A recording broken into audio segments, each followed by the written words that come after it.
सामान्य लोकांच्या जलद न्यायासाठी पोलीस विभागाच्या अत्याधुनिकीकरणावर भर देण्यात येत आहे, असं उपमुख्यमंत्री आणि गृहमंत्री देवेंद्र फडणवीस यांनी सांगितलं। नागपूर स्मार्ट आणि शाश्वत शहर विकास महामंडळ आणि नागपूर पोलिसांच्या वतीनं गुन्हेगारीला आळा बसावा या उद्देशानं सिव्हिल लाईन्स इथे स्थापित कमांड अँड कंट्रोल सेंटरच्या लोकार्पण समारंभामध्ये ते काल बोलत होते।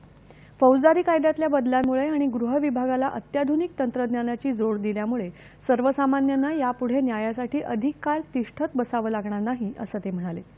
नागपूर महानगरात सुमारे 1200 किलोमीटर अंतराच्या ऑप्टिक फायबर केबलच्या माध्यमातून जवळपास 5800 कॅमेऱ्यांचं इंटिग्रेशन या नव्या कमांड अँड कंट्रोल सेंटरमध्ये करण्यात आलंय।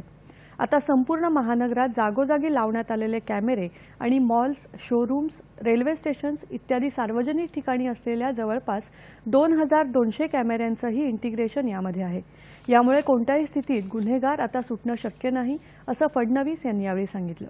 कोणत्याही एका कॅमेऱ्यात गुन्हेगार नक्की लक्षात येईल, त्याच्यावर आता लक्ष ठेवता येईल, असं स्पष्ट करून देवेंद्र फडणवीस यांनी यातील आधुनिकता लक्षात आणून दिली। ChatGPTच्या धर्तीवर आता कृत्रिम बुद्धिमत्तेच्या माध्यमातून गुन्हेगारांचा चेहरा आणि आवाजही या तंत्रज्ञानात ओळखणं सुलभ झाल्याचं ते म्हणाले।